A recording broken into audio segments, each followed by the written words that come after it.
Bahas krisis kelaparan yang terjadi di Gaza, sudah terhubung bersama kami Dr. Hadiki Habib, Ketua Presidium Mercy Indonesia. Assalamualaikum, selamat malam dok. Waalaikumsalam, selamat malam Mas Ibrahim. Baik, dok, kami ingin tahu dulu bagaimana saat ini distribusi bantuan yang kabarnya bisa dijangkau lewat udara. Apakah itu efektif dok? Ya, siang tadi kita juga dapat informasi dari rekan yang tim Mercy yang sudah masuk kembali ke dalam Gaza. Itu mereka melihat bantuan udara yang dilemparkan gitu ya dari pesawat gitu ke wilayah-wilayah kantong-kantong pengungsian. Jadi pertama dari segi orang-orang yang ada di tempat pengungsian yang banyak ya melihat ini itu sebagian besar itu tidak berlari ke tempat ini gitu ya, karena mereka tahu nanti jumlah yang sedikit ini hanya akan menjadi malapetaka kalau berebut gitu ya. Tentu yang nanti mencari ini adalah yang memang berada dekat dengan area dropnya tadi. Kemudian yang kedua, area dropnya ini sendiri tidak selalu masuk ke zona kemanusiaan gitu ya, karena kan di udara gitu ya. Kita tahu di Gaza ini sendiri sudah banyak buffer-buffer area yang dibangun oleh tentara Israel yang tidak boleh dilalui oleh masyarakat sipil gitu, sehingga masyarakat tidak berani masuk ke area tempat di mana makanan tersebut atau bantuan kemanusiaan itu di drop gitu. Oh, oke. Kalau kita lihat ada di visual yang warga mengambil di pesisir pantai, apakah itu termasuk zona yang aman yang bisa dilalui oleh warga Gaza? Atau ini justru salah satu zona yang berisiko, dok?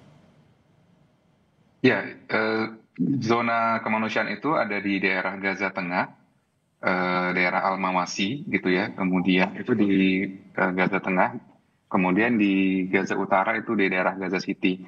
Nah, daerah-daerah ini sendiri memang lebih dekat ke tepi pantai gitu.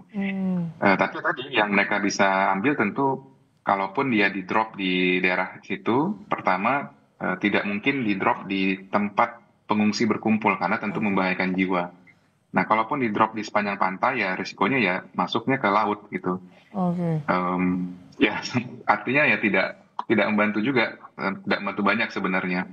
Ya usaha yang sedang dibuat ini dalam rangka mengulur waktu atau namanya menunjukkan niat baik, tapi pada intinya sebenarnya bukan ini yang diperlukan, tapi membuka blokade. Oke, buka blokade tapi sambil tentu berharap blokade bisa segera dibuka. Ini untuk distribusi bantuan lewat mana lagi sih celahnya, dok? Ya, beberapa minggu terakhir ini kan bantuan itu ada dikirimkan masuk dengan jumlah terbatas ya. Salah satunya melalui pintu Rafah dan satu lagi melalui utara Gaza. Akan tetapi daerah utara sendiri sudah ditutup dan banyak penjagaan sehingga makanan-makanan ini tidak bisa masuk ke daerah Gaza City yang merupakan daerah kemanusiaan. Karena apa? Karena banyak yang udah keburu dicuri gitu ya di daerah utara yang sekarang sudah tidak tidak berpenghuni spesifik gitu ya, tidak ada pemerintahan yang mengatur di situ. Baik. Dok. Di daerah selatan juga banyak kelompok kelompok-kelompok sempalan gitu yang juga banyak mengambil looters gitu ya, mencuri gitu. Pantauan dari rekan-rekan Mercy Indonesia yang tiba saat ini bisa memasuki wilayah Gaza.